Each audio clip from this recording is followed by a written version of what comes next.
Ladies and gentlemen, hadirin sekalian, mengumumkan ketibaan Yang Berhormat Major General Datuk Seri Jamil Khair bin Haji Baharom, Menteri di Jabatan Perdana Menteri Malaysia. Ladies and gentlemen, announcing the arrival of the Honourable Major General Datuk Seri Jamil Khair bin Haji Baharom, Minister in the Prime Minister's Department.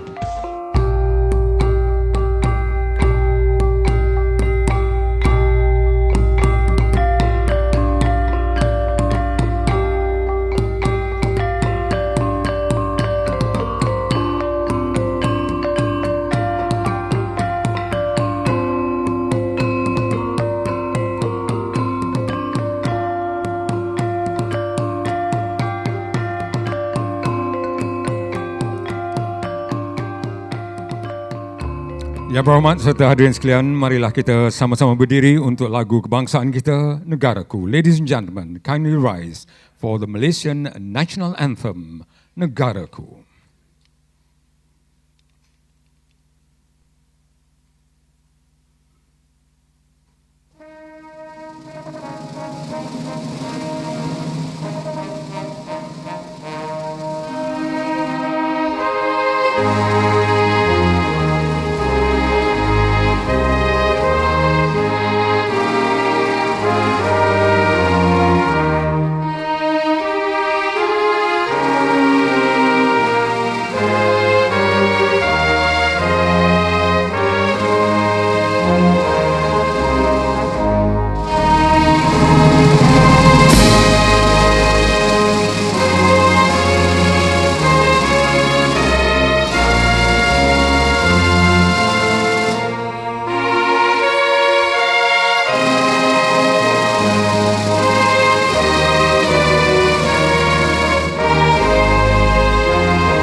Terima kasih para hadirin sekalian, dipersilakan duduk. Ladies and gentlemen, you may take your seats now.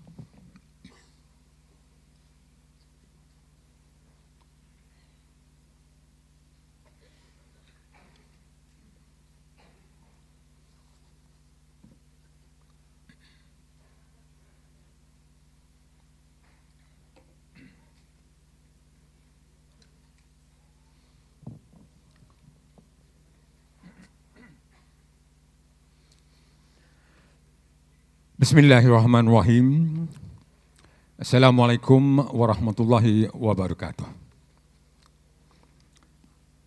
Yang Berhormat Major General Datuk Seri Jamil Khair bin Haji Baharom, Menteri di Jabatan Perdana Menteri Malaysia. Yang berbahagia Tan Sri Profesor Dr. Muhammad Yusof Noor, Presiden Universiti Islam Malaysia UIM. Yang berbahagia Datuk Dr. Syed Muhammad Syed Abdul Kadir, Pengerusi CIMB Islamic Bank Berhad. Yang amat berbahagia Tun Ahmad Sarji Abdul Hamid, Pengerusi PNB. Juga yang amat berbahagia Tun Dr. Abdullah Ayub, Pengerusi Lembaga Amanah Kolej Islam Melaya, LAKIM. Yang berbahagia Encik Wadli Shah Abdul Ghani, Ketua Pegawai Eksekutif CIMB Islamic. Ahli Majlis dan Lembaga Pengarah UIM, Pengurusan Kanan CIMB Islamic dan UIM, Distinguished Scholars and Professors, yang berbahagia Tan Sri, yang berbahagia Puan Sri, Datuk-Datuk, Datin-Datin, Tuan-Tuan dan Puan-Puan, hadirin yang dihormati sekalian. Selamat pagi dan selamat datang ke Majlis Perasmian International Convention on Wisdom di sini pagi ini. Bagi pihak Universiti Islam Malaysia, Majlis terlebih dahulu ingin merakamkan setinggi-tinggi penghargaan kepada Yang Berhormat Major General Datuk Seri Jamil Khair bin Haji Baharom, Menteri di Jabatan Perdana Menteri Malaysia, kerana dapat bersama-sama kita pagi ini untuk menyempurnakan upacara perasmian ini. Terima kasih juga diucapkan kepada para hadirin sekalian atas sokongan dan kehadiran anda semua. Distinguished guests, ladies and gentlemen, in the name of Allah, the most gracious and most merciful, May Allah's peace and blessings be on the Holy Prophet Muhammad sallallahu alaihi wasallam, on his family, and on his companions. A very good morning to you and welcome to the opening of the University Islam Malaysia's International Convention on Wisdom. Ladies and gentlemen, we will begin with a doa. Hadirin sekalian, majlis akan didahului dengan bacaan doa. Dan untuk itu majlis mempersilakan yang berbahagia Profesor Dr. Adil M. Abdul Aziz Al-Jurani untuk memimpin bacaan doa. Dipersilakan yang berbahagia Profesor.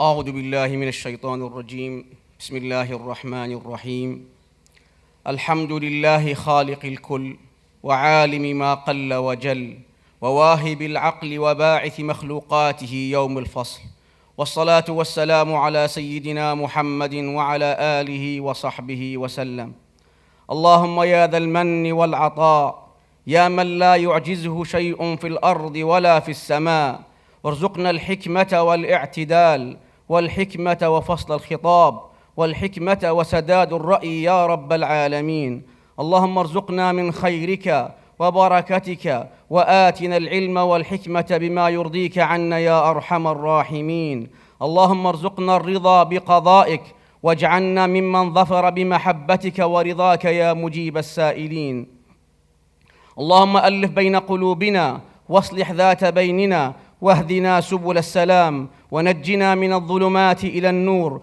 واجعلنا شاكرين لنعمتك مثنين بها عليك وأتممها علينا يا رب العالمين اللهم احفظ ماليزيا وسائر بلاد المسلمين من الفتن والبلاء والغلاء والمحن ما ظهر منها وما بطن وأنعم على ماليزيا وسائر بلاد المسلمين الأمن والأمان والسلام والرخاء والهناء يا رب العالمين اللهم احفظ ماليزيا واكتب لها ولأهلها ولولاة أمرها من أمرها رشدا ووفقهم لما تحب وترضى يا أرحم الراحمين.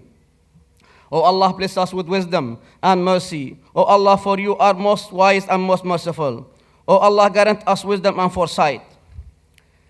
Ya Allah, ya Tuhan kami, berkatilah dan rahmatilah perhimpunan kami ini ya Allah. Kurniakanlah kepada kami ilmu ya Allah. Senarilah hati-hati kami dengan cahaya dan hidayah-Mu. Semoga dengannya kami mudah menerima dan menhayati serta mengamalkannya.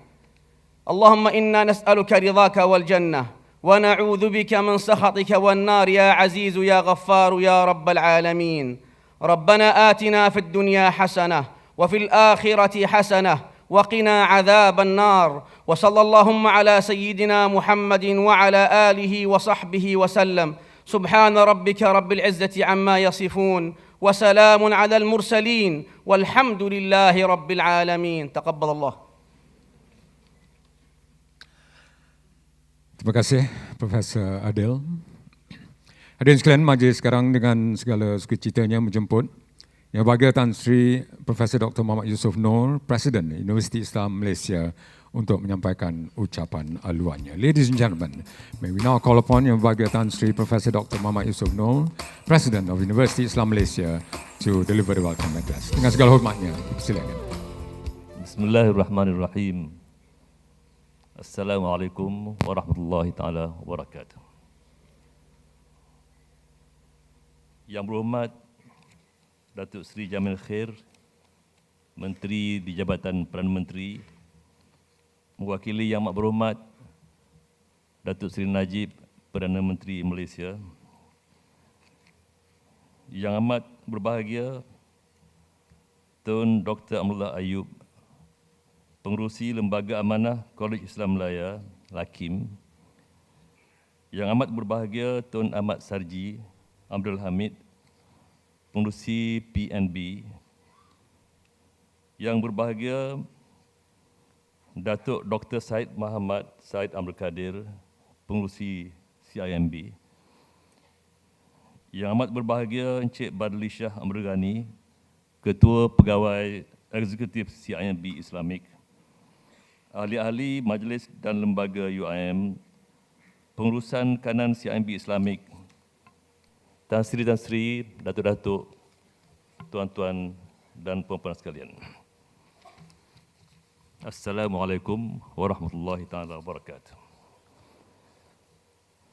On behalf of UIM, I extend greetings and warm welcome to our special guest, Yang Berhormat Major General Datuk Seri Jamil Khair bin Bahrum, Minister in Prime Minister Department, representing the Honorable Yang Amat Berhormat Prime Minister of Malaysia. Our distinguished and learned speakers, participants and invited guests.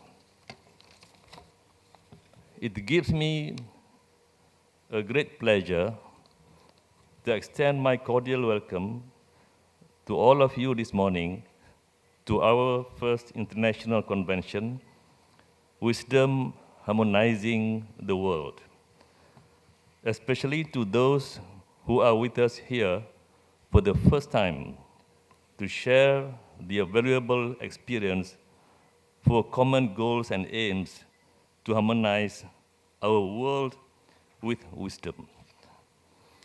We will, I believe, bear the unburdenable and attain the unattainable.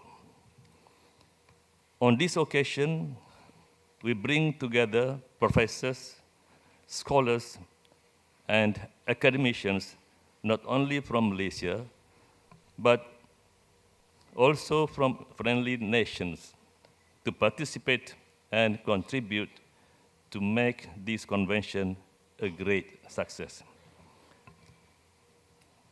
I take this opportunity to thank all speakers. Though busy with their daily commitments and duties, spared their precious time and accepted our invitation to be present here. It is, I think, my duty to express my special thanks to our distinguished speakers, Yang Amat Bahagia Tun Ahmad Sarji. If possible, I have to introduce Tun Ahmad Sarji to the audience.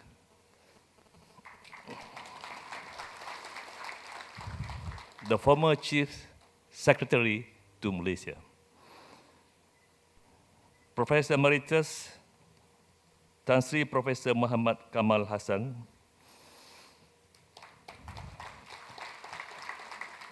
the former Rector of International Islamic University.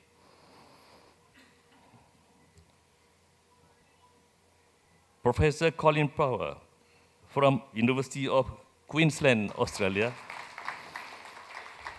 Previously, he was the Deputy General, Secretary General to UNESCO. Professor Michael J. Morley, University of Limerick, Ireland. Professor Amir Mahmood from Newcastle University, Australia.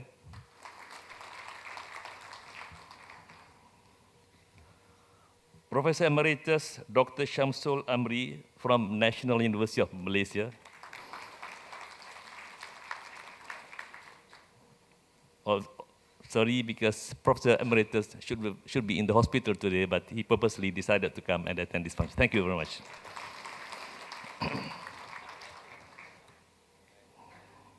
Mr. Badli Shah Ambrugani, CEO, CIMB Islamic. Professor Emeritus Datuk Shad Salim Faruqi from UiTM. Professor Datuk Teo Kok Siong from National University of Malaysia. Professor Tonaga Yasushi from Kyoto University in Japan. Professor Dr. Suhartono Wiryo Ronoto from University Gajah Mada, Yogyakarta.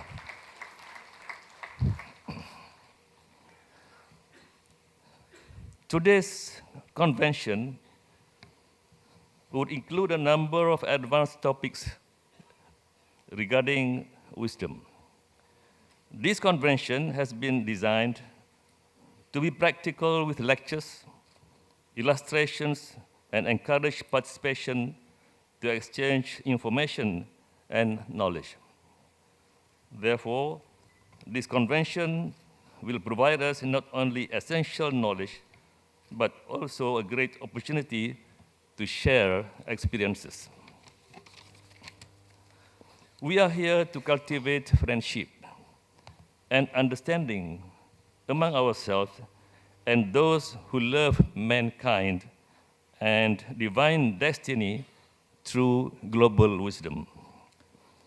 We are here to jointly investigate the roles of intellectuals in today's world, and we are here to discover new ways and means to cope with the bleak situation surrounding all of us. Although wisdom so far has not been clearly defined in consensus, but I believe that it is a lost eternal piece of moral value which we have to discover in order to save everyone of us, to get rid of any unnecessary problems and crises. A systematic approach to develop wisdom as a skill, I think, is urgently required. And eventually, universities will be the most appropriate institution to produce new area of studies to be known as applied wisdom. I believe it will enhance all kinds of effort to improve stability and peace in our world. According to our belief, Adam alayhi salam, peace be upon him, was once graced with a divine gift called Mother of Knowledge or Wisdom. But unfortunately, due to a mistake that he committed, although it was reinstated later, it was withdrawn, and as a result of that, he lost the paradise. The loss of paradise from Adam's life was due to a negligence or mistake after being influenced by surroundings, and they will continue to cause erosions and distractions to character and moral development in our society. What happened to Adam, peace be upon him, might happen to his descendants if they ignore wisdom and will eventually destroy all kinds of scientific and technological achievements, and will also replace harmony, stability, and peace with disastrous social crises, war, and chaos. Pressed by demands of materialistic world, universities, with the exception, have become warehouses of knowledge about production and consumption. Furthermore, the spirit of the time, the advancement of scientific exploration, and industrial progress above all else, the majority of educational policies all over the world today tend to minimize the importance of all learning not directly related to science and technology, and consequently eliminates humanistic and ethical subjects from the curriculum one after another. Science and technical education have become the two major subjects of the school system of all countries, developed and underdeveloped, thus making modern education extremely unbalanced and no longer enjoying the concept of wasatiyah or balanced attitude. The task surrounding us is tantalizing, and the road ahead of us is hazardous. Yet, we have no choice. Whatever cost we must pay, or whatever labor we must expend, and we must unite and share our wisdom to chart a new path for mankind in general and for education in particular. In line with this thought, two of the important resolutions issued by the Conference of International Association of University Presidents held in Boston was as follows. Out of four, I choose two. Firstly, man is unique and invaluable being, superior to everything else on earth. He is the master of history and civilization. Nevertheless, he is gradually and increasingly becoming enslaved by scientific technology and by a growth-oriented material civilization. Therefore, the society of man must be reconstructed on the principle of human centrism. No material, social mechanism and systems and political institutions should be valued above human beings. Man cannot be utilized as means to an end. Man must remain free to live an honorable and rewarding life and free to develop his innate creativity to the utmost. Secondly, scientific technology has to be developed further because it provides important tools and means for the improvement of human welfare and prosperity. Technology cannot be considered as a goal in itself, but must be brought under human control for the benefit of mankind. Under no circumstances should technology be allowed to control us or human beings. Today is a day for everyone to explore the magical function of wisdom in every single thing that we do and that we face in our everyday life. Lastly, taking this opportunity, I would like to express my gratitude to everyone who has spent valuable hours to make this event a success, especially the UIM team, or University Islam Malaysia. You mean all of you, I, myself, and the whole members of University Malaysia for bearing with me this tough burden of making preparations for the conference. They had their last rehearsal this morning at 1. To conclude, allow me to note what Jalaluddin Rumi, a famous Muslim scholar, defined about wisdom. It is like the rain. Its source is unlimited. That's why there was a flood in this course. But it comes down according to the season. It is a precise description, but very meaningful. On another note, please allow me to take this opportunity to express my heartfelt gratitude to CIMB Islamic, Datuk Said, for the generous contribution of 1 million ringgit towards the CIMB Islamic Endowment Chair for UIM, which will be known as CIMB Islamic UIM Chair for International Waqaf or Endowment and Islamic Finance Management Institute under UIM. The chair has also enabled UIM to publish two prestigious, as you have in the back with you, publications to be launched today.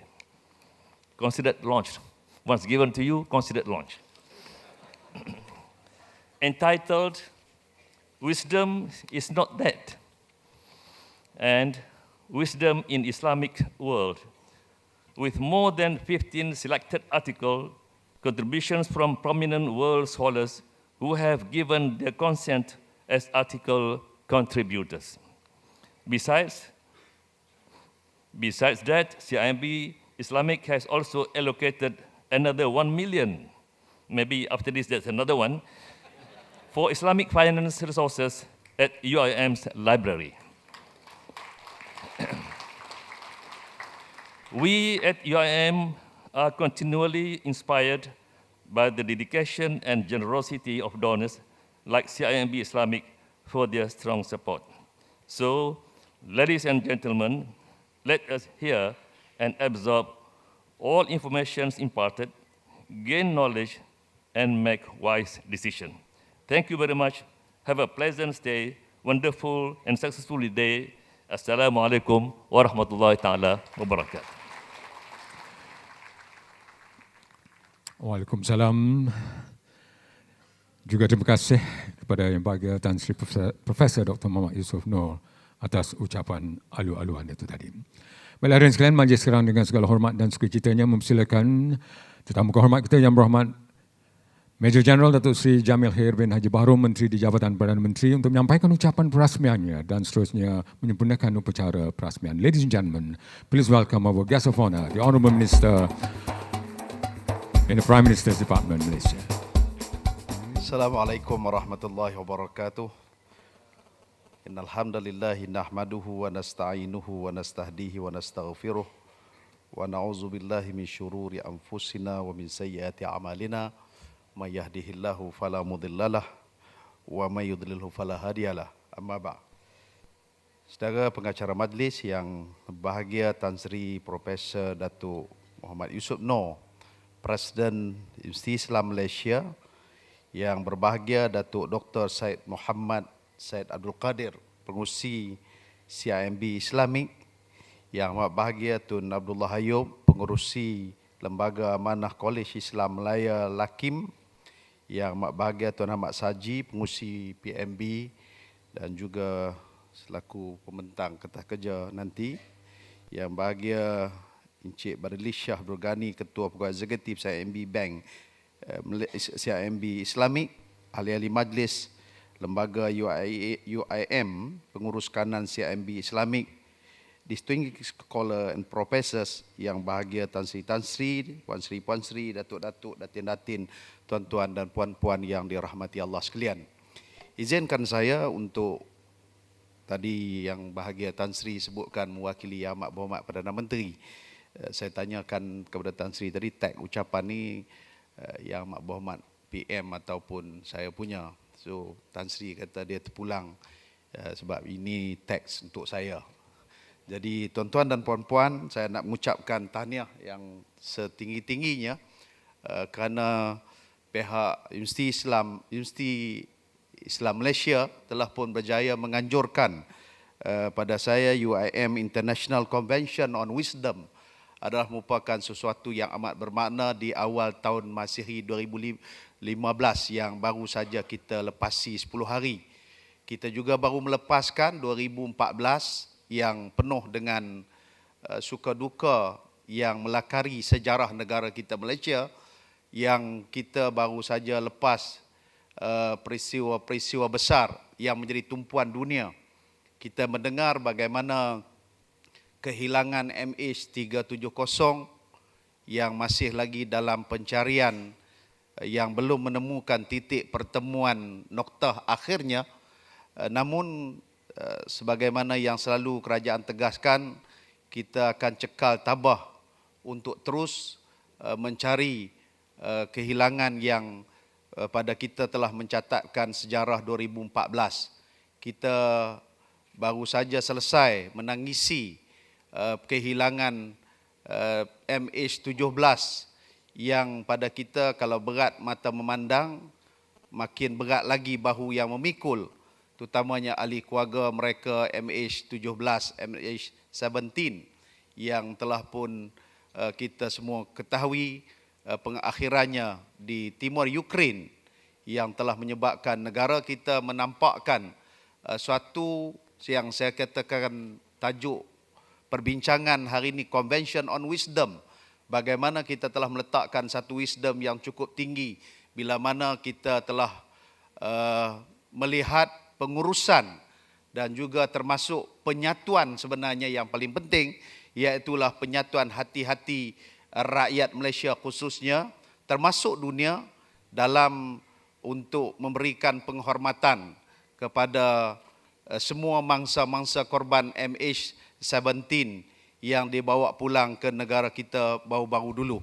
Dan kita melihat hasil daripada apa yang kita namakan dengan wisdom itulah bagaimana hati-hati rakyat negara kita Malaysia dapat bersatu dalam bersama-sama menangisi dan juga merasai bersama kesedihan daripada kehilangan dan juga kembalinya korban-korban untuk disemadikan di tanah air. Begitu juga kita melihat di tahun 2014 kita baru saja melepasi dengan juga satu lagi kehilangan kapal terbang yang semacam seolah bersiri, QZ 8501, yang telah juga kita memberikan satu lagi lakaran secara dunia untuk dilihat bagaimanakah keadaan ini berlaku. Dan tentunya Convention on Wisdom ini akan amat memberikan pengajaran dan juga akan amat memberikan kepada kita ibrah, i'tibar, untuk kita memikirkan balik kembali bagaimana wisdom yang wajar dan sepatutnya. Begitulah juga mungkin barangkali pengakhiran 2014 yang ditutupi pada Disember yang lepas dengan bagaimana berlakunya banjir yang mungkin pada kita saban tahun banjir ini berlaku dalam negara kita, khususnya di kawasan-kawasan negeri-negeri di pantai timur, termasuk juga di kawasan selatan negara kita Malaysia, dan bagaimana pengisian untuk SOP, Standard Operation Procedure yang kita lakukan bagi menangani hal tersebut. Namun apabila hal ini dia melangkaui daripada kejadian biasa banjir, dia terkeluar daripada norm yang selalu berlaku, maka waktu itu ketika saat itu SOP yang biasa belum dapat untuk mengatasi hal yang tersebut.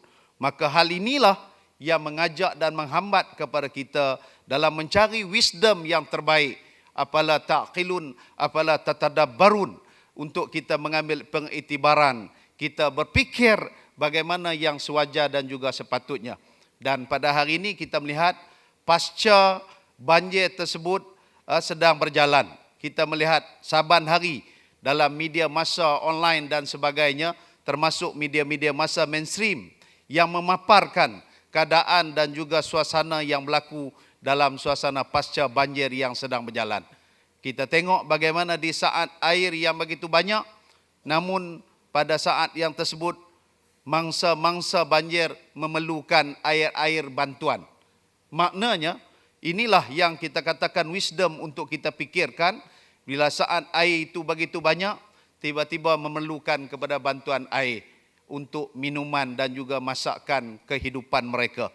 Begitu juga kita melihat bagaimana kalau kebiasaannya banjir ini hanya sekadar menjadi gurauan dan untuk menjadi suatu pesta pada hujung-hujung tahun, tetapi kali ini air yang bergerak tersebut bukan hanya menghanyutkan pohon-pohon, batang-batang kayu, termasuk juga lumpur-lumpur yang juga turut berjalan, bahkan rumah-rumah dan jiwa korban manusia yang berlaku pada saat dan ketika yang seperti ini. Dan bagaimana kita ingin memikirkan belanja yang perlu diselesaikan bagi kembali menghambat dan juga menyelesaikan masalah pasca banjir yang sedang berjalan. Saya berkesempatan untuk duduk di sana walaupun waktu itu musim cuti. Sebab bukan cuti pasal apa? Sebab dah biasanya bila masuk kepada habis sesi parlimen, biasanya semua yang terlibat dengan kerajaan mengambil cuti hujung tahun masing-masing setelah sepanjang tahun berjalan. Tapi bila PM Yang Amat Berhormat mengarahkan untuk balik bercuti, semua kita balik daripada bercuti, turun pergi Kelantan, turun pergi ke Pahang, turun pergi ke Johor, turun pergi ke Perak, ke kawasan-kawasan banjir. Jadi bila saya sampai di sana, di Kelantan, satu makcik tua dia datang, dia kata, "Tok, minta tolonglah. Saya orang lain hanyut baju, orang lain hanyut dapur, hanyut periuk, hanyut semua sekali. Saya tu lagi teruk sekali dengan rumah-rumah pun turut hanyut. Ada rumah yang duduk atas jalan dan dia kata dia bukan atas jalan, di jalan pun dia cari dah tak ada, di sungai pun cari tak ada dan tak tahu di mana rumahnya." Dan kes ini bukan satu orang, puluhan ratusan mereka yang terlibat sama yang seperti itu. Maka saya sebutkan waktu saya khutbah di satu masjid dekat Negeri Pahang, saya kata mungkinlah secebis yang Allah perlihatkan kepada kita banjir air yang berbaur bercampur dengan lumpur. Allah nak bagi ingat sikit kepada kita bagaimana Quran menggambarkan tentang hari kiamat, di mana fa idza ja'atis sakhah yauma yafirul mar'u min akhi wa ummihi wa abi wa sahibatihi wa bani likulli imri'in minhum yauma idzin sya'nu yughni. Hari itu Allah kata bila mana as-sakhah ismun minal asma'il qiyamah, daripada nama-nama kiamat. Allah kata bila sampai saja hari as-sakhah itu, hari kiamat, yauma yafirul mar'u min akhi, seseorang akan lari daripada saudaranya sendiri. Bukan tak kenal Tan Sri hari itu, bukan tak kenal Tuan Abdullah, Tuan Ahmad Saji, kenal. Tapi hari tersebut, manusia di hari kiamat dah tak sempat nak pedulikan, nak tanya khabar, nak tanya hello, how are you. Tak, dan nak sempat nak tanya lagi dah. Bukan takat itu kata Allah, wa ummihi wa abi. Emak dan ayah pun di hari kiamat nanti kamu tak sempat nak pedulikan, tak sempat nak tanya lagi, tak sempat nak sahut lagi. Dan pada waktu yang sama Allah kata lagi, bukan wa ummihi wa abi wa sahibatihi wa bani, abang, kakak dan juga anak pun kita tak sempat nak pedulikan dah. Di hari kiamat, di saat Allah hamparkan bumi ini kembali, di saat Allah letakkan, kumpulkan semua manusia yang duduk di hari akhirat, pada waktu dan saat itu, saudara sendiri tak sempat kita nak tegur siapa, tak sempat nak tegur adik-beradik, tak sempat nak tegur ibu dan bapa, tak sempat. Anak sendiri pun, termasuk suami dan isteri pun, isteri dan suami pun, untuk kita tanya khabarkan. Kenapa? Likulli imri'in minhum yauma idzin sya'nu yughni. Hari itu semua masing-masing sibuk dengan perhitungan, timbangan masing-masing, perhitungan hisab masing-masing, pertimbangan mizan masing-masing untuk berada di hadapan Allah Subhanahu wa taala. Sama ada dia pergi ke akhirat dalam suasana syurga Allah ataupun di akhirat dalam suasana azab Allah Subhanahu wa taala. Maka ini tuan-tuan, mungkin barangkali secebis wisdom yang dapat diambil daripada peristiwa besar yang berlaku di hadapan kita pada waktu ini. Maka yang demikianlah, saya fikir program yang seperti ini, convention yang kita adakan on wisdom, untuk kita nak mengatur kembali. Yang saya simpulkan berkebetulan pada hari Maulid Rasul, saya katakan mana-mana yang ada di sana silaturahim yang terputus, agar lekas kita perbetulkan. Kalau di sana ada hubungan-hubungan yang tidak baik, maka lekas-lekaslah kita baiki perkara tersebut.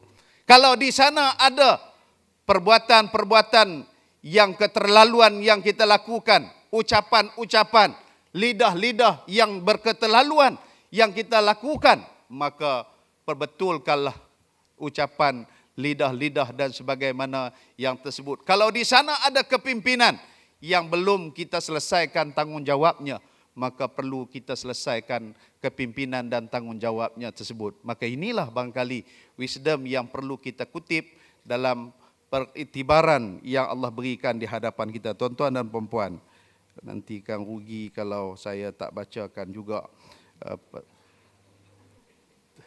teks yang Tan Sri berikan. Saya panjatkan terima kasih kepada Pusat Pengajian Tinggi Negara yang bukan baru sebenarnya. Ni kena baca tag lah. Tuan-tuan mudah faham. Kalau saya buh spek, tu saya pakai tag lah. Saya cabut spek mata. Kerana sebenarnya institusi pengajian tinggi yang kita sedang naungi convention ini, dia telah pun bermula seawal 1955. Cuma ianya hanya aktif semula pada 2008. Ia adalah kesinambungan daripada Kolej Islam Melaya ataupun KIM yang ditubuhkan 1955, yang merupakan institusi pengajian tinggi bertaraf universiti. Pengiktirafan yang diberikan kepada kualiti akademik bagi program sijil atau diploma keluaran KIM adalah setaraf dengan ijazah pertama Universiti Pengajian Islam Ulung, iaitulah Universiti Al-Azhar di Mesir.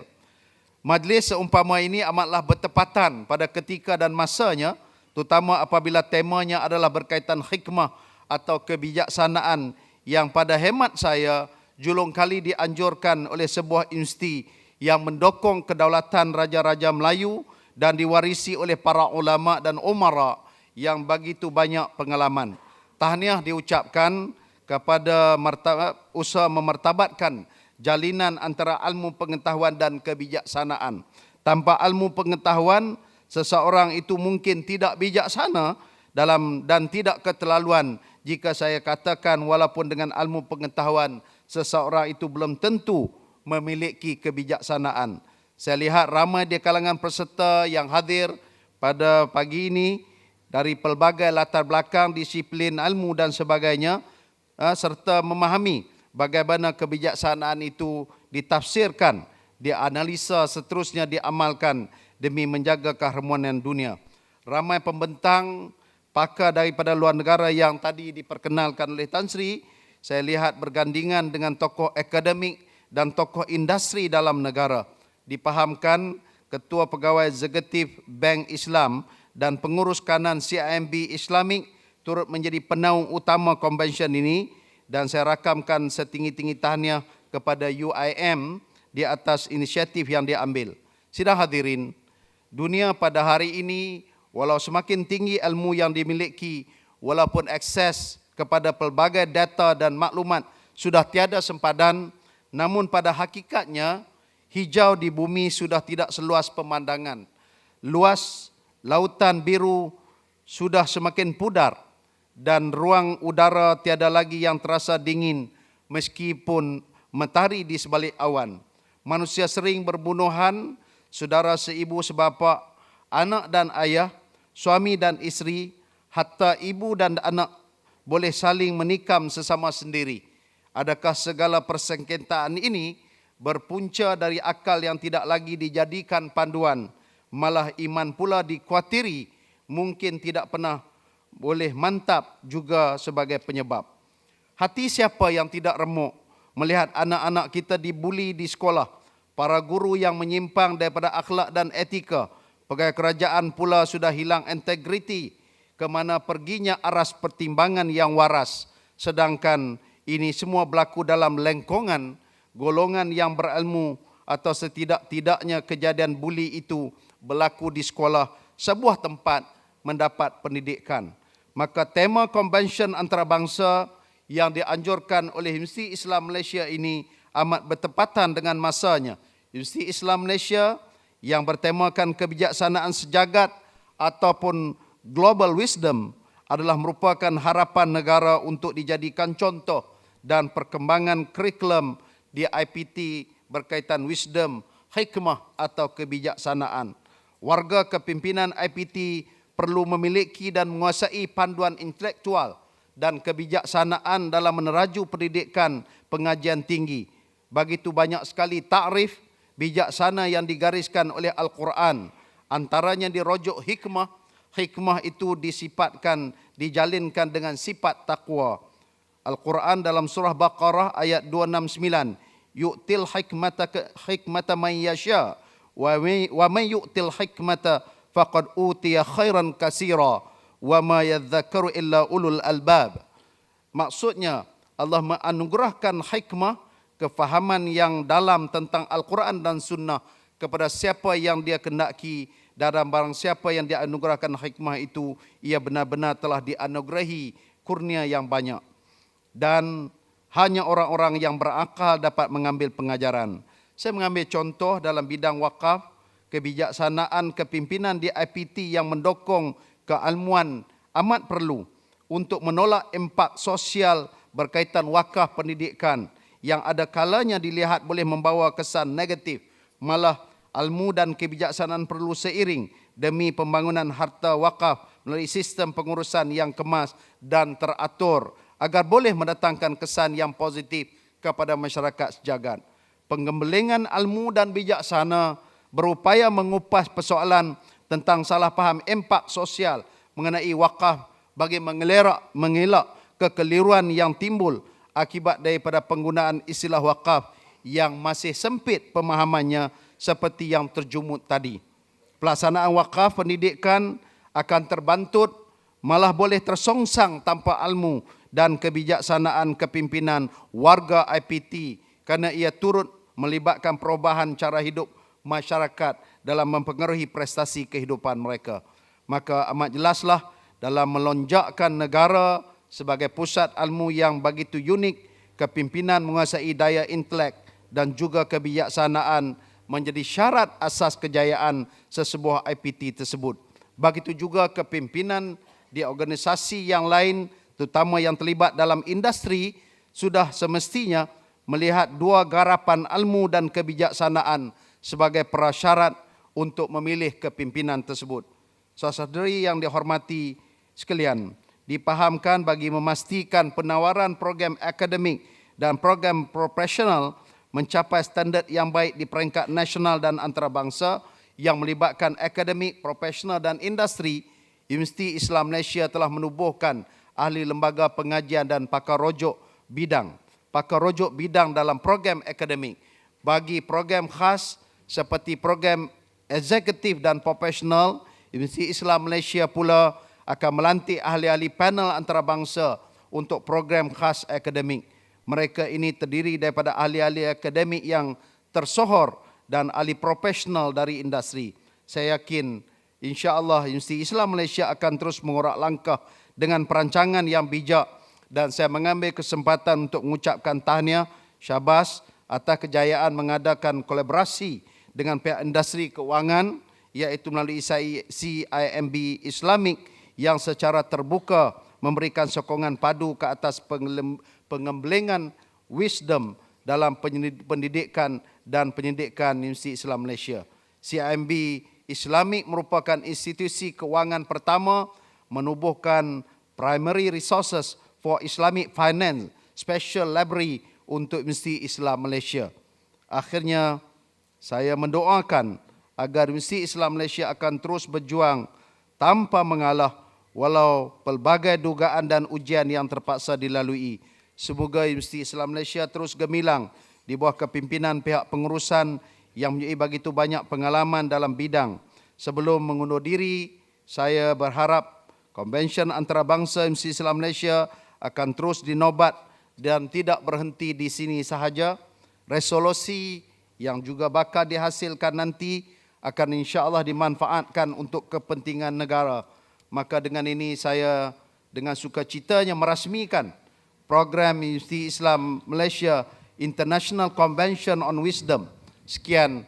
Wassalamualaikum warahmatullahi wabarakatuh. Waalaikumsalam dan terima kasih Yang Berhormat. Majlis sekarang menjemput Yang Berhormat Menteri untuk menyempurnakan upacara pelancaran dan dipersilakan diiringi oleh Yang Bahagia Tan Sri Profesor Dr. Muhammad Yusof Noor dan Yang Bahagia Datuk Dr. Syed Muhammad. Dan majlis sekarang menjemput Yang Berhormat Menteri untuk meletakkan tapak tangan di pad pelancaran. Ladies and gentlemen, the Honourable Minister will now officially launch the convention by pressing the launch pad on the count of 1, 2 and 3.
Hadirin sekalian, dengan itu terlancarlah sudah the International Convention on Wisdom.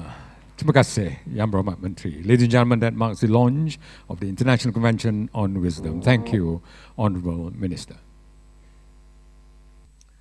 Hadirin sekalian, bersempena dengan upacara pelancaran pagi ini, Majlis sekarang menjemput Yang Berhormat Menteri untuk menyampaikan surat pelantikan kepada ahli-ahli International Panel for Special Academic Program UIM.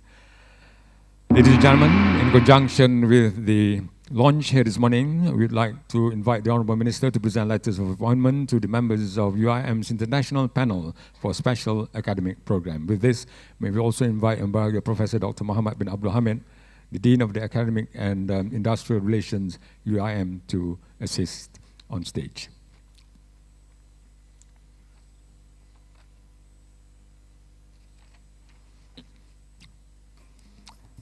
Eight distinguished members have been appointed to this international panel. We begin with Yang Bahagia Encik Badli Shah Abdul Ghani, the Chief Executive Officer of CIMB Islamic.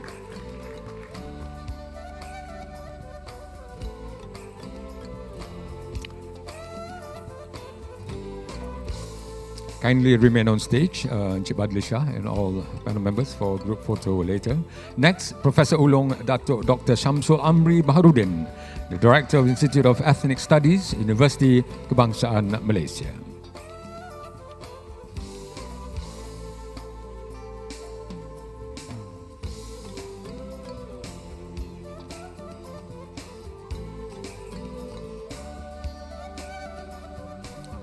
Next, we have Professor Datuk Dr. Teo Kok Siong, Principal Research Fellow of the Institute of Ethnic Studies, Universiti Kebangsaan Malaysia.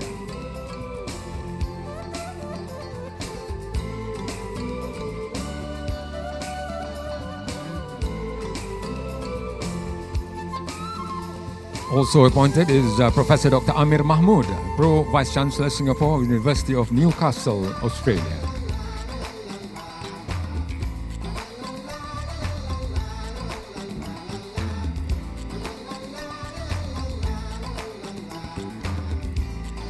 Also on board is Emeritus Professor Dr. Haji Salim Faruqi of University Technology Mara, UITM.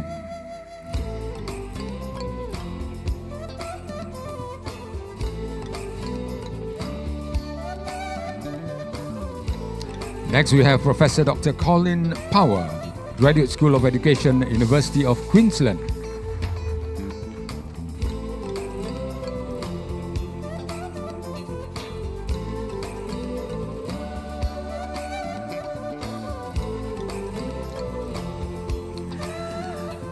Also on board is Professor Michael J. Morley of the University of Limerick, Ireland.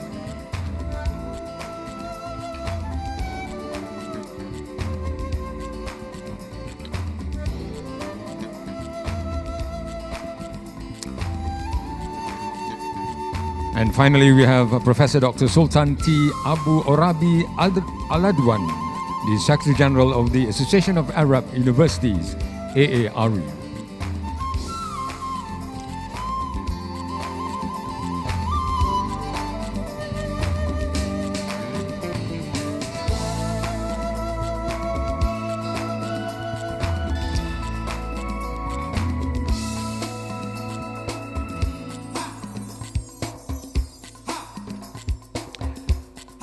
Heartiest congratulations to all the panel members, and we'd now like to invite the Honourable Minister to pose for a group photo with the panel members.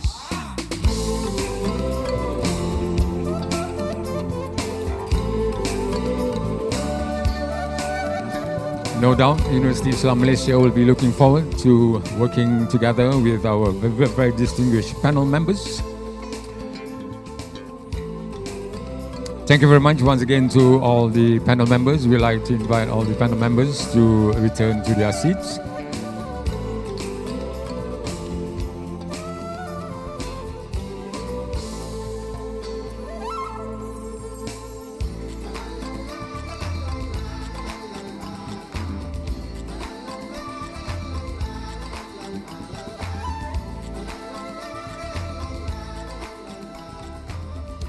Hadirin yang dimuliakan, majlis kita teruskan dengan acara seterusnya, iaitu upacara menandatangani dua MOU antara CIMB Islamic dan UIM. Ladies and gentlemen, we'll now witness the signing of two memoranda of understanding between CIMB Islamic and UIM.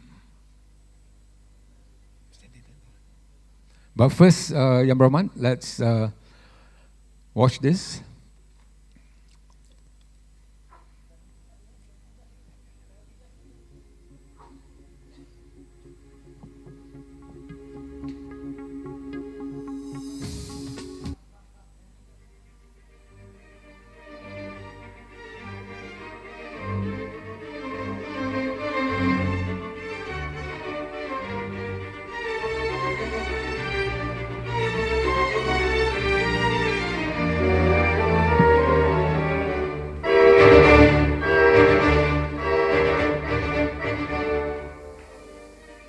I would like to remind you that we are now in the era of wisdom. There you are, ladies and gentlemen. A special introduction to this segment.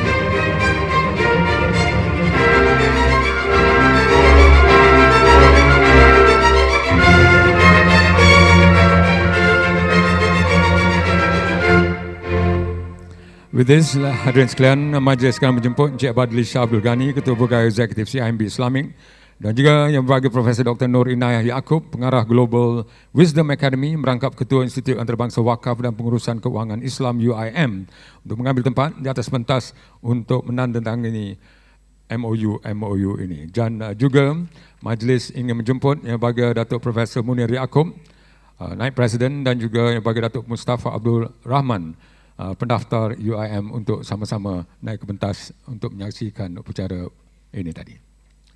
Dan seperti yang disebutkan tadi, we have two MOUs to be signed, and the first is the CIMB Islamic UIM Chair for Wakaf and Islamic Finance Management Studies, and this MOU will now be signed. And as the name implies, the MOU will see the establishment of the Chair for Wakaf and Islamic Finance Management Studies.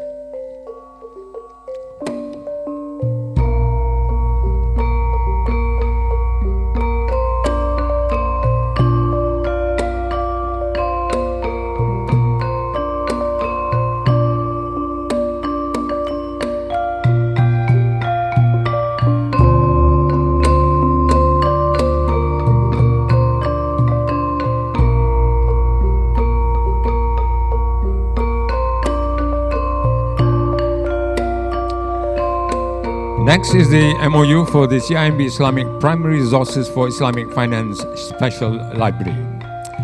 This MOU will see the establishment of the CIMB Islamic Primary Resources for Islamic Finance Special Library, and this MOU will now be signed.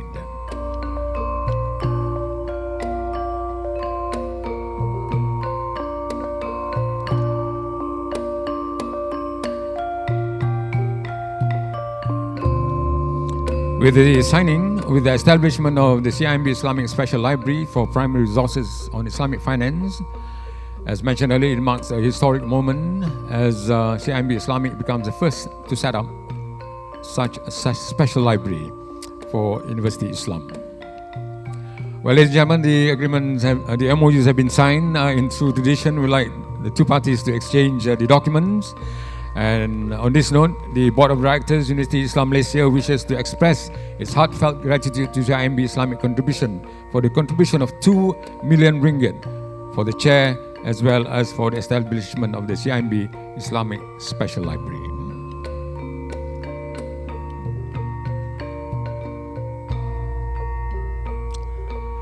Once again, our heartiest congratulations and thank you very much to the signatories. And we now like to invite the Honourable Minister, as well as Professor Transri and Chairman of CIMB Islamic, to move to the main stage for the final presentation of mementos. Thank you.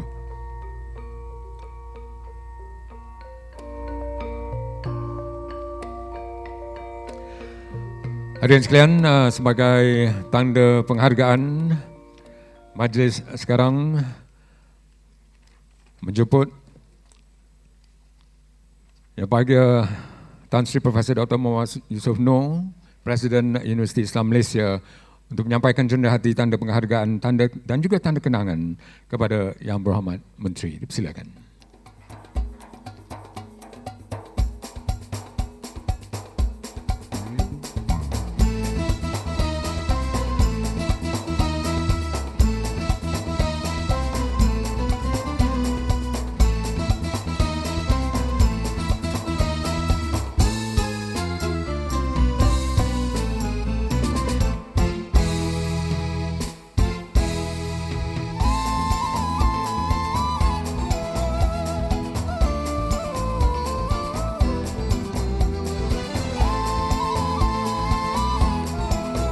Juga tanda penghargaan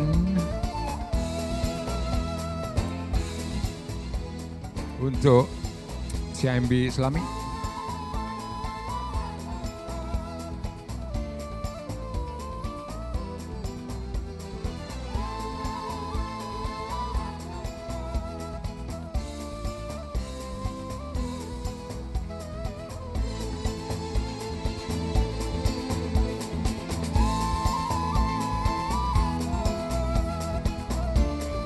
Dan majlis sekarang menjemput Yang Berbahagia Datuk Dr. Syed Muhammad Syed Abdul Kadir untuk menyampaikan cenderia hati kepada Yang Berhormat Menteri bagi pihak CIMB Islamik.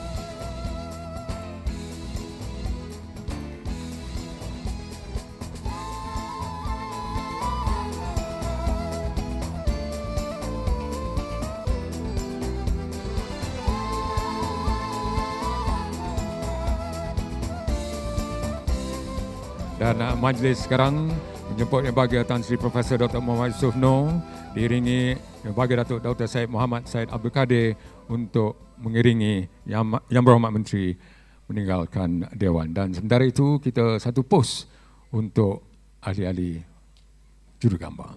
Terima kasih kita ucapkan sekali lagi kepada Yang Berhormat Menteri.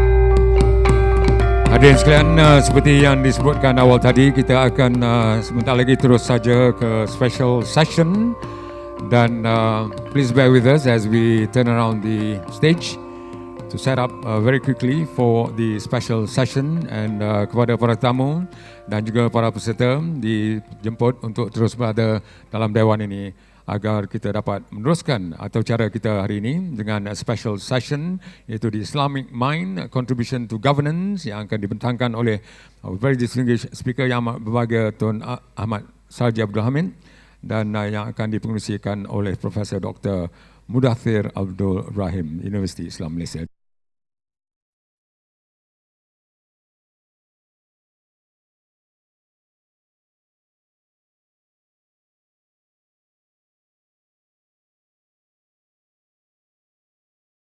Well, there you are, ladies and gentlemen, a brief into what we can expect, insyaAllah.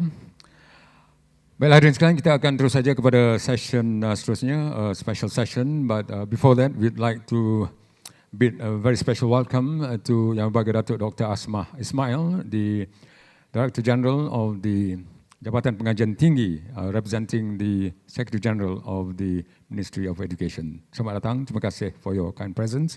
Well, ladies and gentlemen, as mentioned, we're going to move on with the special session entitled The Islamic Mind, Contribution to Governance. It is with great honor that we invite our very distinguished speaker, Yang Amat Berbahagia Tun Dr. Ahmad Sarji bin Abdul Hamid, and the chairperson for this session, Professor Dr. Mudathir Abdul Rahim of Universiti Islam Malaysia, to take their seats on the stage. Dipersilakan.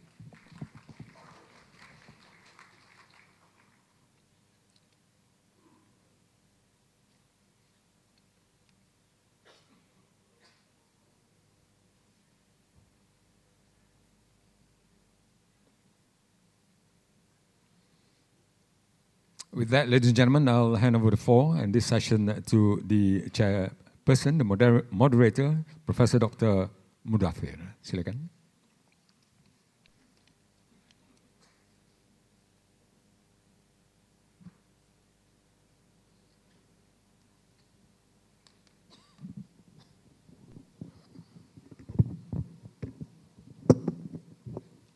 Bismillah ar-Rahman ar-Rahim. Assalamu alaikum wa rahmatullahi wa barakatuh. Distinguished guests, ladies and gentlemen, it gives me great pleasure to welcome all of you to this very important and special session this morning. And it's also for me a very great pleasure indeed to welcome Tun Ahmed Sarji Abdul Hamid, who is really in no need of being introduced. He's very well known. He's held many important positions of leadership and senior management in Malaysia and has contacts, very important contacts around the world. If I may be allowed to just mention or introduce a personal touch to this, when I first arrived in Malaysia, 1995, 20 years ago this year, as consultant at ICIM, I had the honor and the pleasure of having Tun Ahmed Sarji Abdul Hamid as my first boss in this country. And therefore, this is a very special occasion for me personally, as well as for all of us here on this important occasion. We don't have much time at our disposal. We have about 30 minutes for Tun to introduce this very important subject. And without further ado, I would like to invite Tun to please do so. Thank you.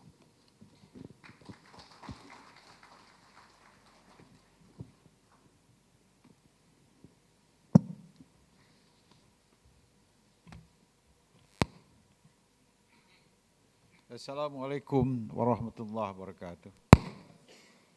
Yang amat bahagia Tun Abdul Ayub, yang bahagia Tan Sri, learned professors, ladies and gentlemen. The title of my speech today is The Islamic Mind, Contribution to Governance.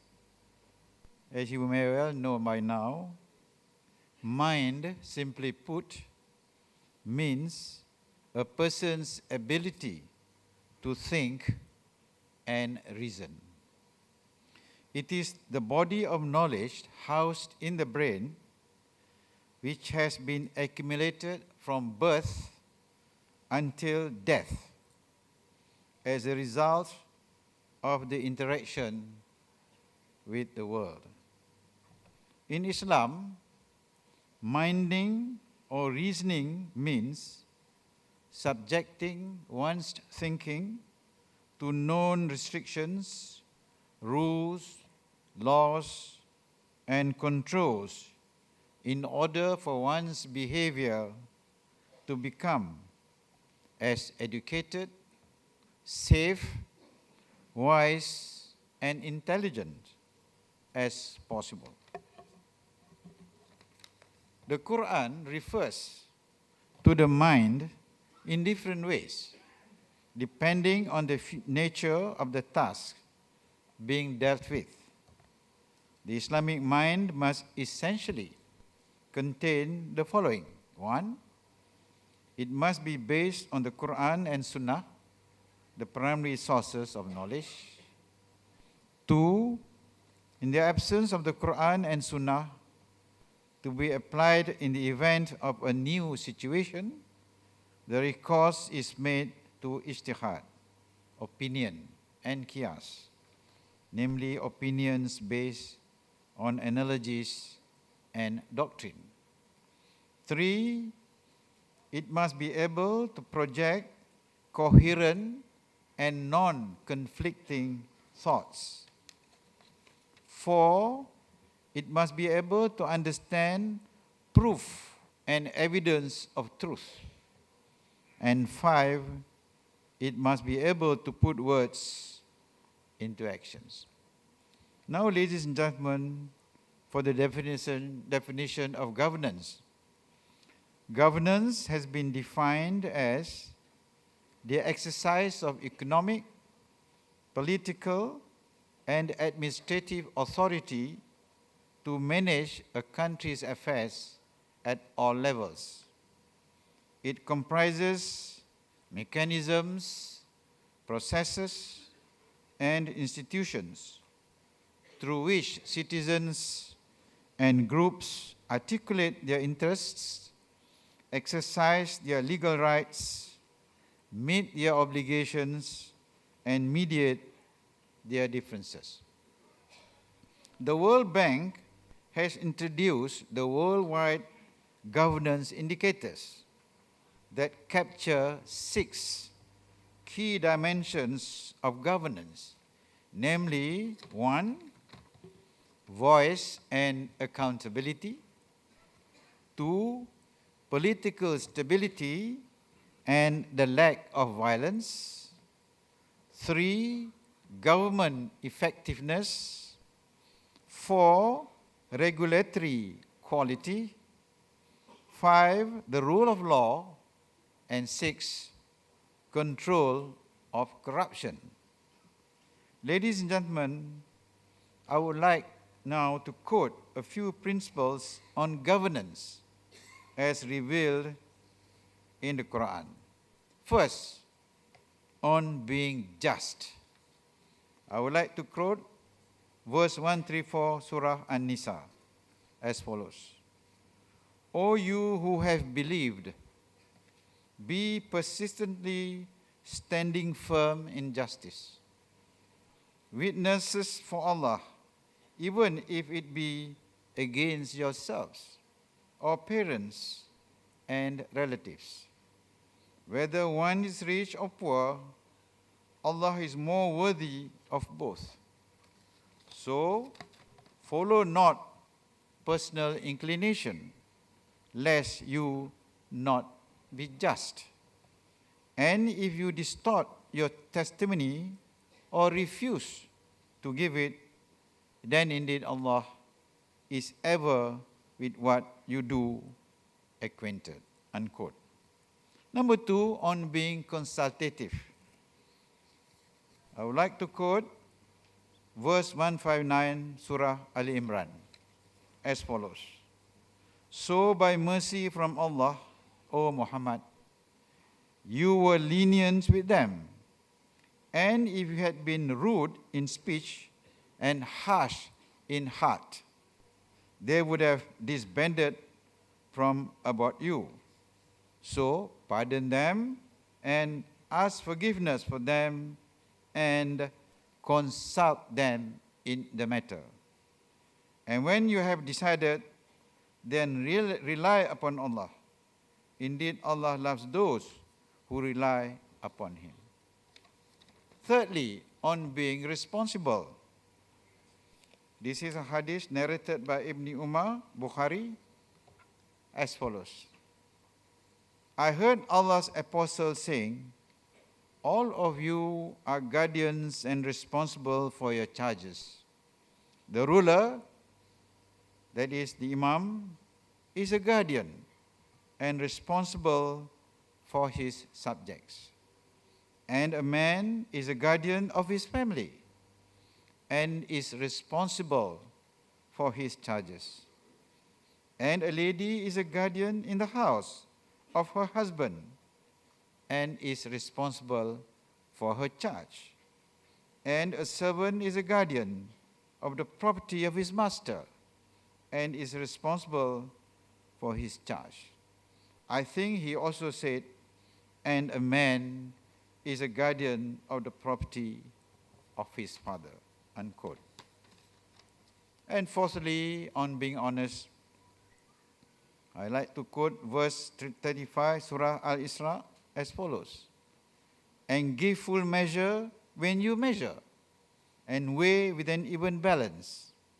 That is the best way and best in result, unquote. Ladies and gentlemen, in Islam, the act or process of administering, managing, and governing are referred to as tadbir. No mind is as good as tadbir, is the declaration of our Holy Prophet Muhammad sallallahu alaihi wasallam in one of his traditions. Ladies and gentlemen, the application of the Islamic mind on governance in Islamic countries may be viewed from the results and findings of the various surveys and studies undertaken by a number of international agencies and bodies, which comprise what I call the institutional wisdom.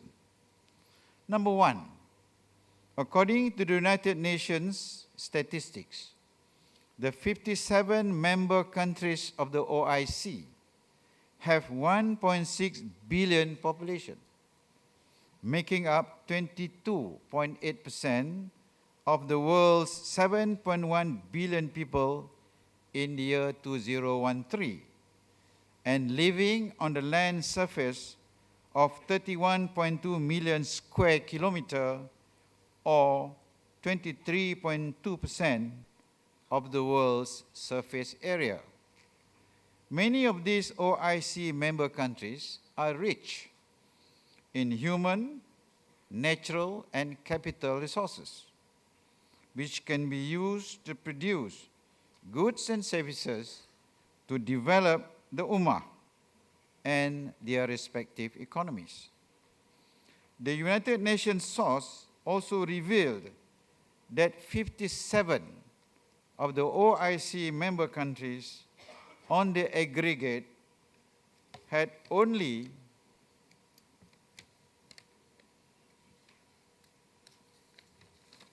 produced and generated a disproportionately low US $6.5 trillion gross national income, the GNI, or only 8.8% of the world's GNI in 2013. Now, this performance by the OIC raises in the Islamic mind the issue whether the OIC member countries undertake appropriate management of their natural and depletable resources to benefit all members of the current and future generations. Number two, the World Bank classifies the world's economies based on GNI per capita. Low-income economies are defined as those with a GNI per capita of US $1,045 or less. Middle-income economies are those with a GNI per capita of more than US $1,445 but less than $12,746. High-income economies are those with a GNI per capita of US $12,746 or more. In 2013, sadly, of the 56 OIC member countries covered in the World Bank survey, 34 of them, or almost 60%, were in the lower, middle, and low income categories. This performance, ladies and gentlemen, raises in the Islamic mind the issue whether these OIC countries provide enough economic opportunities and freedom for all members of society, whether they ensure economic equity, create jobs, prevent and reduce poverty. Is there a fair distribution of wealth? As in the Quranic verse, I quote, Surah Al-Hajj, verse 7, so that it will not be a perpetual distribution among the rich from among you, unquote. Number 3, the United Nations Development Programme, UNDP, has also created the Human Development Index, which emphasizes that people and their capabilities should be the ultimate criteria for assessing the development of a country, and not per capita income or economic growth alone. The Human Development Index is a summary measure of average achievement in key dimensions of human development, including a long and healthy life, being knowledgeable, and have a decent standard of living. The results, as in the previous years, show that a significant 37 or 86.8% of the total OIC member countries covered by the latest survey were ranked in the medium and low high HDI categories. Ladies and gentlemen, this performance raises in the Islamic mind the issue of whether these OIC member countries ensure fair access to education and employment. Number 4, the World Trade Organization, a body for trade opening, a forum for governments to negotiate trade agreements and settle trade disputes, and operating a system of trade rules, also compiles annual international trade statistics. It is evident from the 2013 statistics that in all 4 categories of trade, the top OIC international traders combined was small in terms of market share, aggregating only 10.2% for merchandise exported, 6.3% for merchandise imported, and 6.1% for services imported, thereby proving that these Islamic countries are mere consuming rather than producing and exporting nations.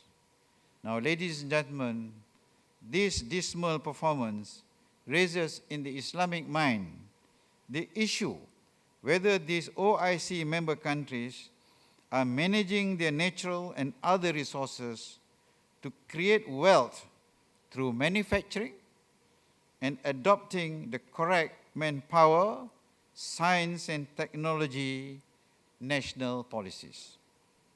Number 5, the World Economic Forum, an international institution which is committed to improving the state of the world through public-private sector cooperation, annually publishes the Global Competitiveness Report that assesses the competitiveness landscape of 144 world economies, providing insight into the drivers of their productivity and prosperity. The Global Competitiveness Index has 12 pillars, namely the institutions, 1, 2, appropriate infrastructure, 3, a stable macroeconomic framework, 4, good health and primary education, 5, higher education and training, 6, efficient goods markets, 7, efficient labor markets, 8, developed financial markets. 9, the ability to harness the benefits of existing technologies. 10, market size, both domestic and international. 11, producing new and different goods using the most sophisticated production processes. And 12, whether there is any innovation at all. When ranked, there were only 11 OIC member countries considered highly competitive, representing 26.8% of the total 44 OIC member countries surveyed by the World Economic Forum, or 22% of the world's top 50 most competitive economies. Number 6, Transparency International, which is a global movement which advances accountability, integrity, transparency, good governance, and ethical practices, publishes annually the Corruption Perception Index that measures the perceived levels of public sector corruption in countries worldwide, scoring them from 0, which is highly corrupt, to 100, very clean.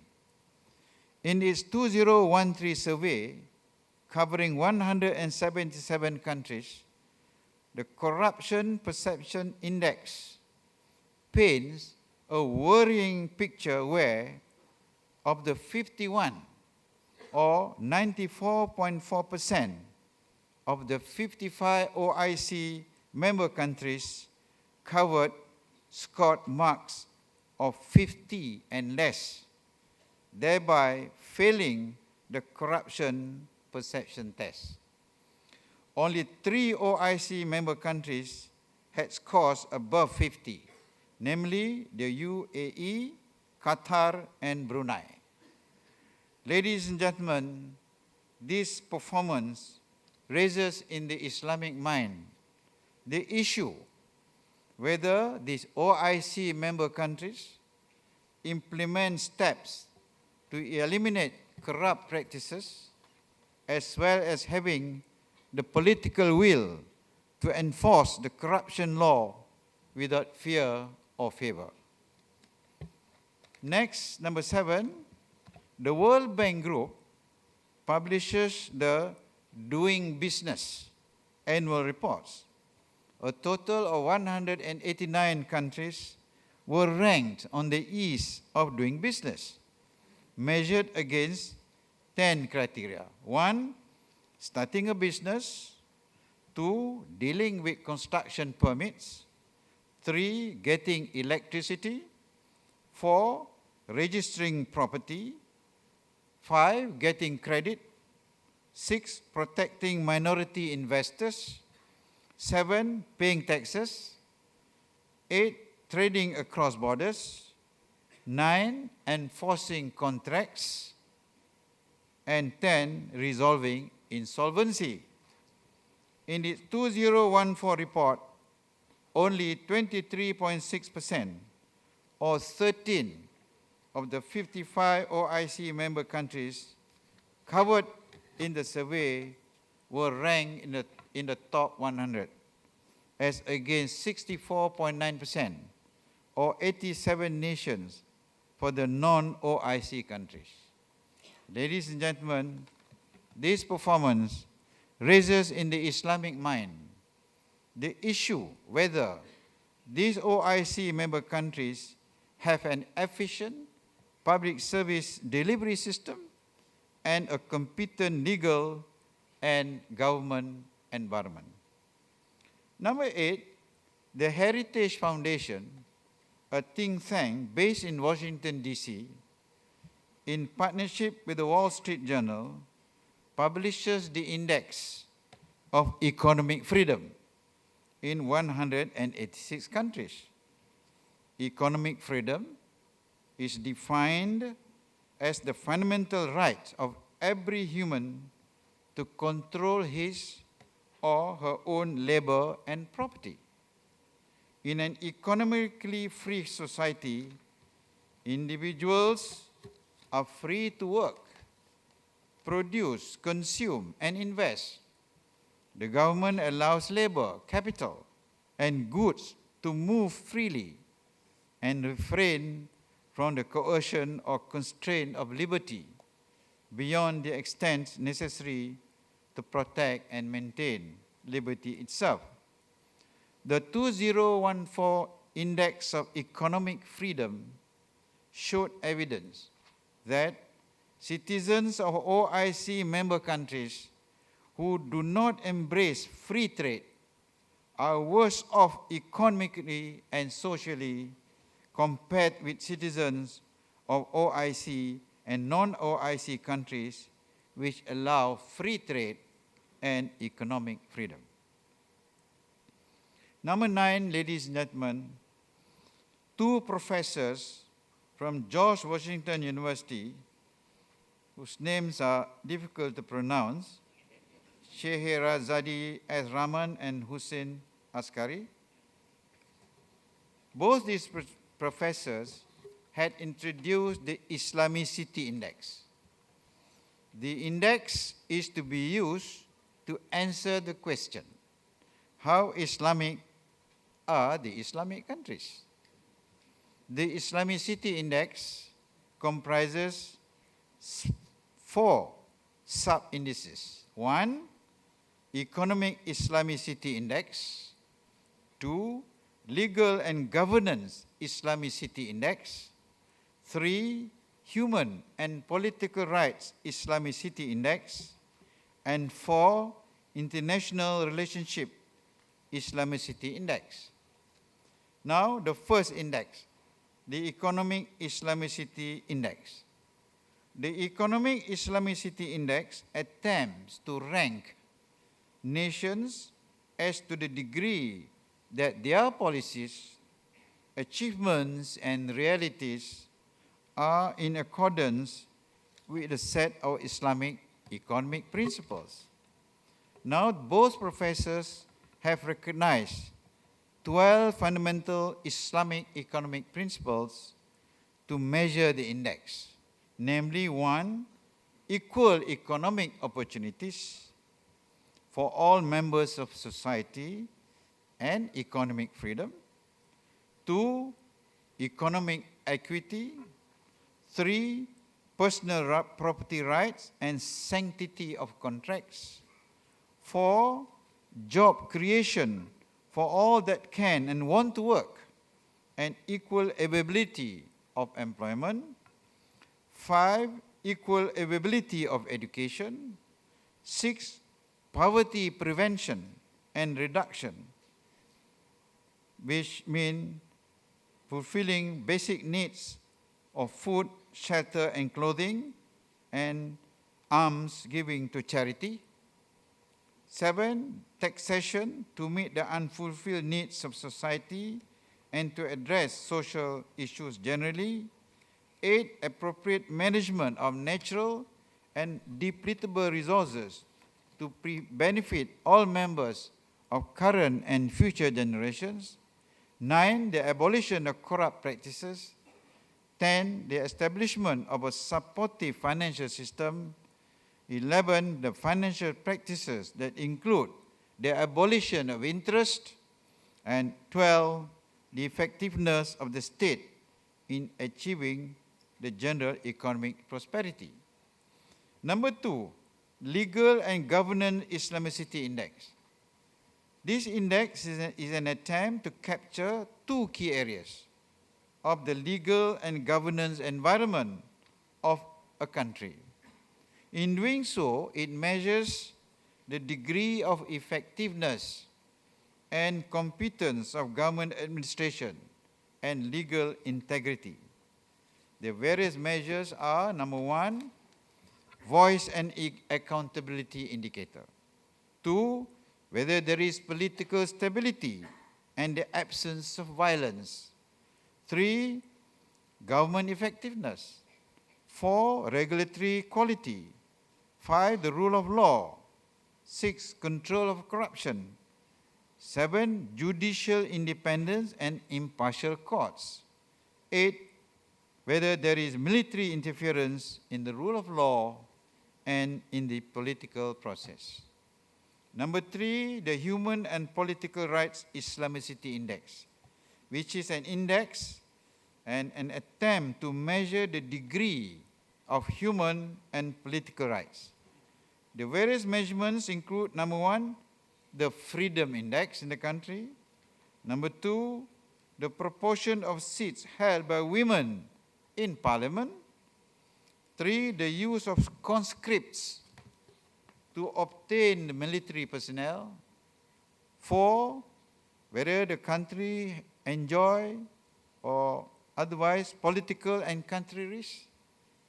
And then lastly, whether the prevention and punishment of the crime of genocide.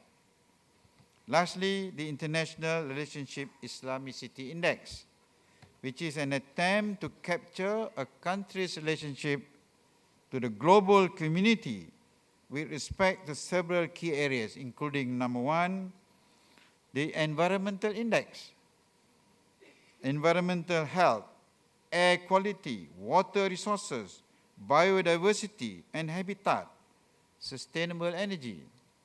Number 2, the Economic Globalization Index, whether there are any trade restrictions. 3, social globalization, including the degree of personal context, information flows, cultural proximity. 4, political globalization index. And number 5, the military index, whether the military, what is the military expenditure as a percentage of GDP and military expenditure as a percentage of the total labor force. Ladies and gentlemen, the result of the Islamicity Index study of 208 countries, which was conducted a few years ago, revealed that only 22.8% or 13 of the total 57 OIC member countries were ranked in the top 100. Malaysia ranks 33rd in the top 50 countries. The top 20 spots in the overall Islamicity Index were all occupied by non-Muslim developed countries. How apt the statement by Muhammad Abduh, who lived from 1849 to 1905, the Egyptian religious scholar, jurist and reformer, when he said, and I quote, "I went to the West and saw Islam, but no Muslims. I got back to the East and saw Muslims, but not Islam," unquote.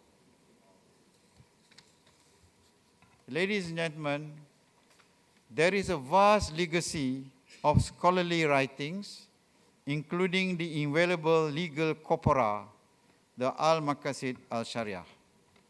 In general, as most scholars know, in fact, as all scholars would know, good governance must fulfill the Al-Maqasid al-Sharia, namely 1, the protection of human existence, the protection of religion, the protection of human generation, the protection of human intellect, and the protection of wealth and resources. We are glad to note that the government of Malaysia is now in the process of formulating the Al-Maqasid al-Sharia International Index. This index will lead to a more scientific measurement on the application of the Maqasid al-Sharia in governance. It will also be able to make comparisons on the level of application of the Al-Maqasid al-Sharia among Islamic countries. Ladies and gentlemen, ultimately, good governance lies in the concept of taqwa, the absolute consciousness of Allah's power and presence that every believer should be mindful of Allah's omnipresence. If a public servant develops such a sense of Allah's presence in his mind and his heart, it would result in good governance. To conclude, I quote Khulafa al-Rashidin, who once narrated as follows: Abu Bakr, upon succeeded as the first caliph, gave a speech on good governance, in which he noted a few crucial characteristics. He said, "I have been given authority over you, although I am not the best of you. If I do well, help me. If I do wrong, set me right. Loyalty is to tell the truth to a leader. Treason is to hide it. The weak among you will be powerful in my eyes until I get the right from him. If people do not follow in the way of Allah, he will disgrace them. Obey me as long as I obey Allah and his Prophet. And if I disobey them, you owe me no disobedience." Unquote. Finally, gentlemen, ladies and gentlemen, not in my text. After listening to me, you would want to change the title of my speech, "The Islamic Mind, Its Little Contribution to Governance." Thank you.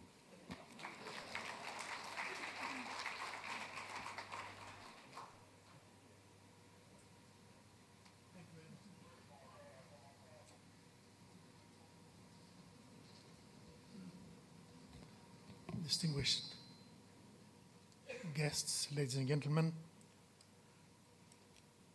to my mind, and I'm sure everybody who looks at this paper, only 6 pages, will agree that Tun Ahmed Sarji has expertly and with great clarity of mind and precision presented some very important issues for our reflection, thought, and consideration. Many people addressing this or trying to address this kind of question, governance in Islam, etc., would normally highlight and dwell on elaborating the principles enshrined in the Quran and the foundational text of Islam about governance, which are actually of universal validity: justice, integrity, care, etc., etc., etc., and then fold up and sit down or go out or go away. But the most important features, I think, of this particular presentation is that after having done this, Tun Ahmed Sarji has quite very wisely and quite rightly tried to bring our attention to the practice in Muslim societies and Muslim states around the world, judged by international indices such as have been produced by the World Bank, the UNDP, integrity, etc., etc., etc. And it is very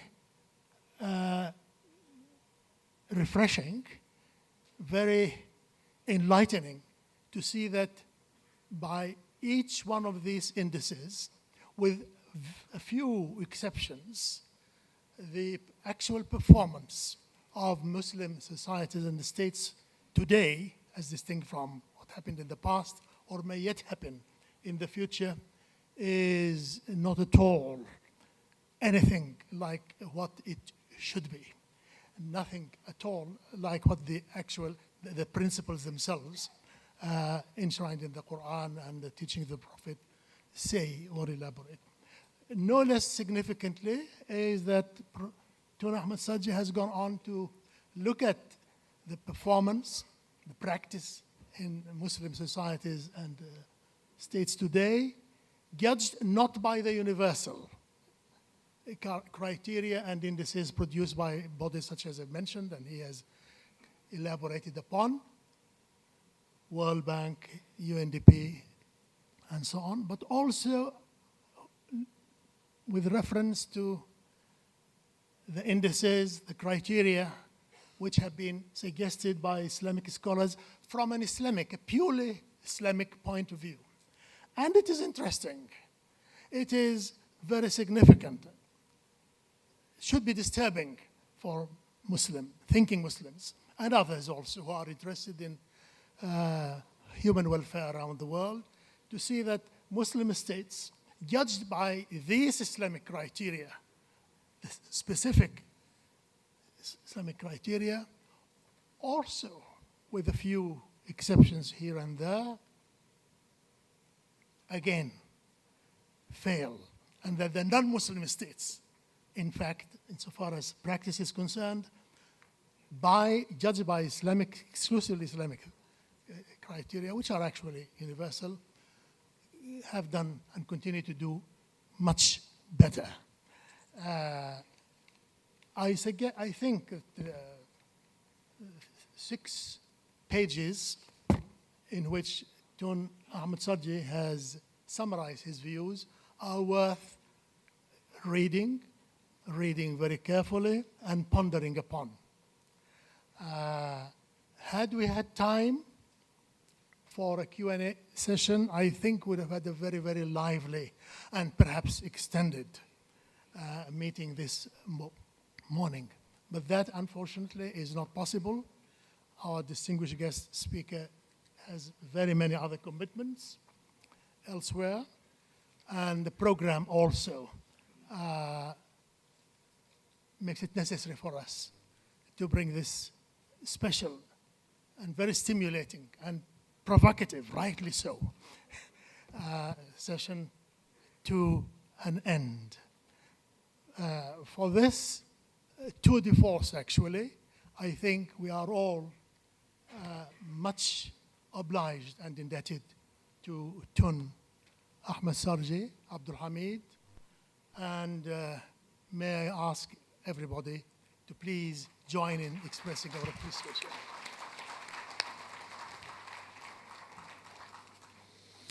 Yes, ladies and gentlemen, thank you very much to our very distinguished speaker, Yang Bahagia Tun Ahmad Sarji, as well as to our chairperson, Professor Dr. Mudathir. And as a gesture of appreciation to the speaker as well as the chairperson, may I now call upon Yang Bahagia Tan Sri Professor Dr. Muhammad Yusuf Noor, the President of University Islam Malaysia, to present tokens of appreciation to both. Dipersilakan.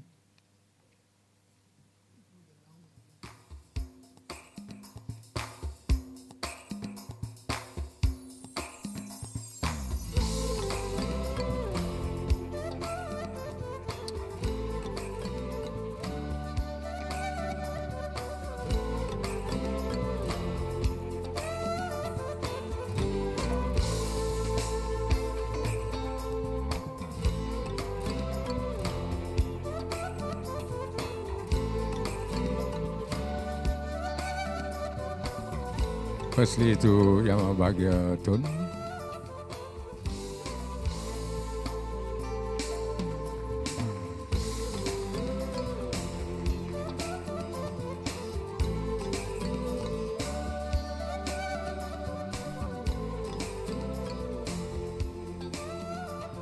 Terima kasih. Thank you very much. And ladies and gentlemen, we'll move on now straight into the first session, which will be chaired by Professor Dr. Noor Inayah Yaakob of University Islam Malaysia.